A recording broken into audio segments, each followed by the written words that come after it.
이게 제가 7가지를 말씀드린 게 거의 소송밖에는 해결 방법이 없는 경우입니다. 이렇게 답답한 경우가 생기시면 너무 이게 합의나 너무 시간을 들여서 해결하려고 하지 마시고 이런 경우는 소송으로 해결할 수밖에 없다. 이렇게 아시면 좋을 것 같습니다.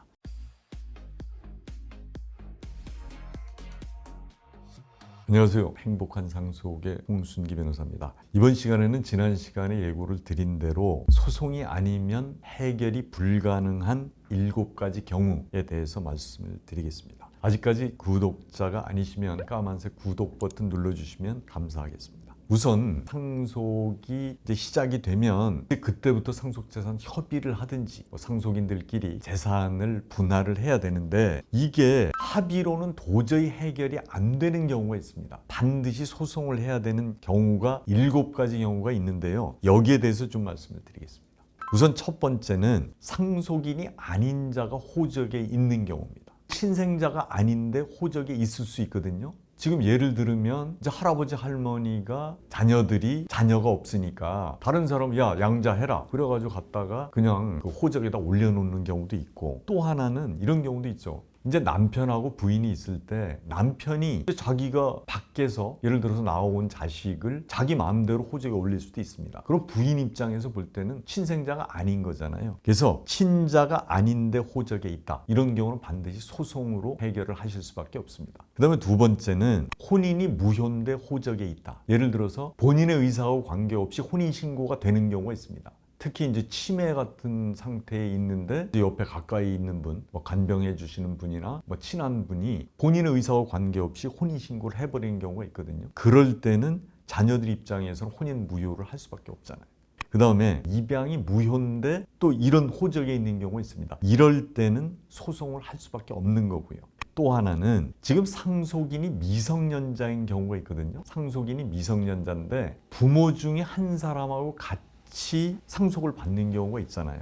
그런 경우에는 특별 대리인이나 후견인을 선임을 해야 됩니다. 지금 예를 들어서 아버지가 돌아가시고 어머니하고 자녀가 같이 상속을 받는데, 그런데 자녀가 미성년자다. 그런데 어머니가 자녀를 대리할 수가 없습니다. 보통 이제 부모는 이제 법정 대리인이다 이렇게 되는데, 같이 상속인이 되는 경우에는 가정법원에 특별 대리인 선임 신청이나 후견인 선임 신청을 해야 됩니다. 그러면 상속인이 아닌 사람이 호적에 있을 경우에는 어떻게 해야 되느냐? 그때는 호적을 정리하신 다음에 상속재산을 분할해야 됩니다. 그런데 상속인이 아닌 사람이 상속인으로 새로 들어온다. 혼외자가 있었는지도 몰랐는데 갑자기 혼외자가 돌아가시니까 나타나서 내가 혼외자인데 인지청구를 할 거다. 만약에 이렇게 하시면 그때는 현재 있는 상속인들이 상속재산 분할을 먼저 하고, 그리고 혼외자한테는 가액을 분할해 주면 됩니다. 그 다음에 꼭 소송을 해야 되는 두 번째가 이 상속권 상실이나 유류분권 상실 사유가 있을 때입니다.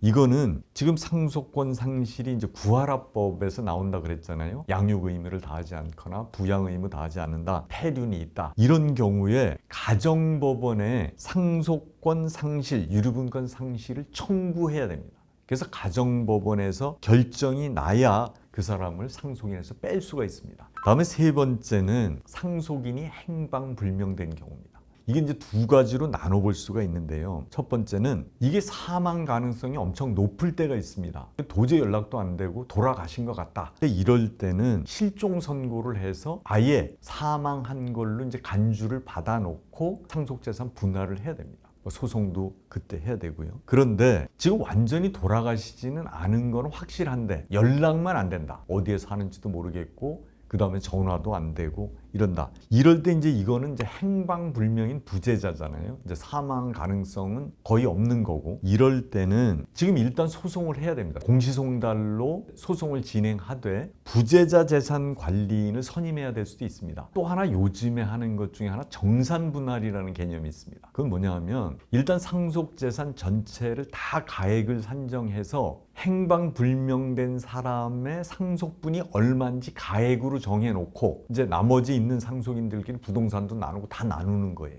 그리고 나서 나중에 행방불명된 상속인이 나타나면 그때 주면 되는 거죠. 또 하나는 이게 이자를 붙여서 줘야 될 수도 있기 때문에 공탁을 할 수도 있습니다. 두 번째는 가지고 있다가 이제 가액으로 줄 수도 있는데 하여간 그거는 선택을 하시면 됩니다. 그 네 번째는 상속 재산을 확정할 수 없는 경우가 있습니다. 형제들끼리 특별 수익을 찾아낼 수 없다. 뭐 분명하긴 한데 자료가 없다. 이럴 경우에는 결국 소송을 통해서 뭐 계좌 확인도 해야 되고 뭐 부동산 같은 경우도 확인을 해야 되는 경우가 있거든요. 그런 경우에는 이제 소송을 할 수밖에 없죠. 또 하나는 이 상속 재산이 확정이 안 되는 경우가 어떤 경우냐면 피상속인이 기업을 경영하는 그런 경우잖아요. 그럴 때는 기업의 경영권도 있잖아요. 가액으로 얼마가 되는지 판단을 해야 되는 경우가 있고 또 하나는 이제 주식이 포함된 경우도 있습니다. 주식이 포함된 경우는 그것도 주식을 감정을 해야 되는 경우. 또 하나 이제 복잡한 게 이런 게 있습니다.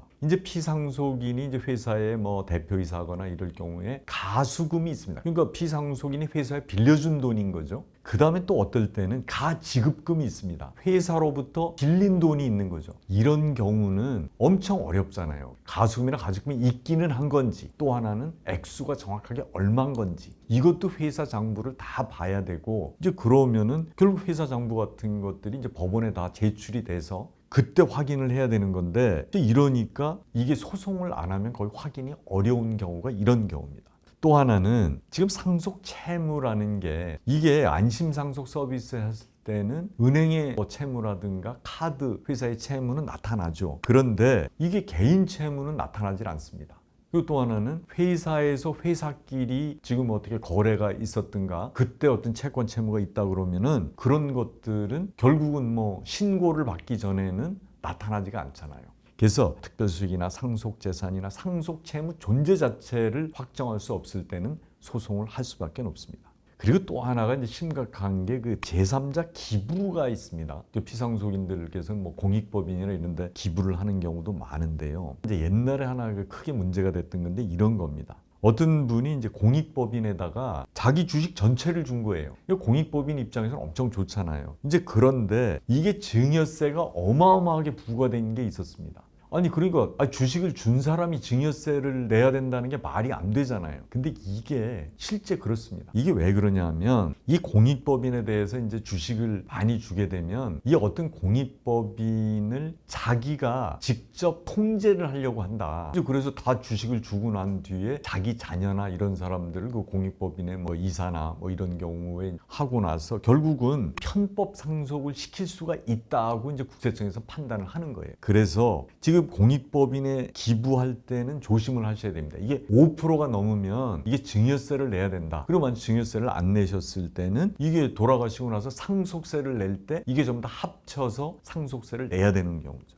다음 이제 다섯 번째는 이게 거의 위의 얘기들하고 비슷한 건데 상속 재산이나 특별 수익이 평가에 대해서 상속인들끼리 이견이 있는 경우가 있습니다. 옛날에 받은 집을 지금 얼마냐고 했을 때 아파트나 이런 경우는 뭐 기준시가라는 게 공시가 되지만 그게 단독주택이나 뭐 대지나 임야나 이런 경우는 결국은 의견이 다를 수밖에 없죠. 이견은 결국 소송 과정에서 감정을 할 수밖에 없습니다. 다음에 이제 여섯 번째는 기여분을 주장하는 상속인이 있을 때입니다. 내가 다 모셨다. 내가 20년 모셨는데 이 집은 내가 가져야 된다고 했을 때 이 다른 상속인들이 그냥 모신 거 맞으니까 그 집을 갖는 게 맞겠다. 적당히 이렇게 생각을 하실 수가 있어요. 그런데 기여분은 가정법원에서 결정해야 맞습니다. 그러니까 기여를 주장하는 상속인이 있을 때 그걸 빠르게 인정하든가 해서 나중에 후회하시지 말고 그런 경우에는 가정법원의 심판을 받는 것이 맞습니다. 그 다음에 마지막으로 상속재산을 분할하려고 하지 않는 상속인이 있을 때입니다. 어떤 경우는 피상속인 명의로 그대로 7년, 10년 이렇게 그대로 두는 경우가 있거든요. 이런 경우가 잘못하면은 이게 엄청난 소송에 휘말릴 수도 있습니다. 이게 오랫동안 피상속인 이름으로 있다 보면 나중에 상속인들끼리 그걸 내가 상속받았다 그렇게 이제 하고 뭐 등기를 해버리든가 그게 특별조치법이 있을 땐 그게 가능하거든요. 그러니까 오랫동안 피상속인 명의로 두면 안 됩니다. 또 하나는 한 사람 앞으로 등기를 했다가 우리 오르면 팔아서 나누자. 그래서 뭐 이게 협의 못 해주겠다. 뭐 안 된다. 이럴 경우에는 소송으로 가서 빨리 나누시는 게 좋습니다. 그 다음에 또 이제 어떤 경우는 어머니 계시니까 아버님이 돌아가셨을 때 우리 어머님 명의로 했다가 나중에 어머님 돌아가시면 팔아서 나누자, 아니면 그때 나누자. 이것도 문제가 되는 게 뭐냐 하면 어머님 명의로 되는 데까지는 좋잖아요. 그런데 어머님이 살아 계실 때 어떤 한 형제한테 다 줄 수도 있거든요. 근데 그러면은 아버지가 돌아가셨을 때 나눴으면 상속분대로 나눌 수 있는 거를 그걸 어머니한테 드렸다가 다시 나누다 보니까 어머니가 그거를 다른 형제한테 다 줘버리면 유류분밖에 받을 수가 없잖아요. 그래서 이런 경우도 안 된다, 그러면 안 된다. 이래서 이거를 바로 상속재산 분할 심판 청구를 하시는 게 좋습니다. 그래서 상속재산을 분할하려고 하지 않는 형제가 있을 때는 어차피 소송을 통해서 해결할 수밖에 없습니다. 이게 제가 7가지를 말씀드린 게 거의 소송 밖에는 해결 방법이 없는 경우입니다. 이렇게 답답한 경우가 생기시면 너무 이게 합의나 너무 시간을 들여서 해결하려고 하지 마시고 이런 경우는 소송으로 해결할 수밖에 없다. 이렇게 아시면 좋을 것 같습니다. 이상 영상이 유익하셨다면 구독, 좋아요, 알림 설정까지 부탁을 드리겠습니다. 그리고 다음 시간에는 상속 분할에서 절대 속으면 안 되는 형제들의 말이 있습니다. 그러니까 형제들이 이런 말을 할 때는 절대 속으시면 안 됩니다. 그런 점에 관해서 말씀을 드리겠습니다. 감사합니다.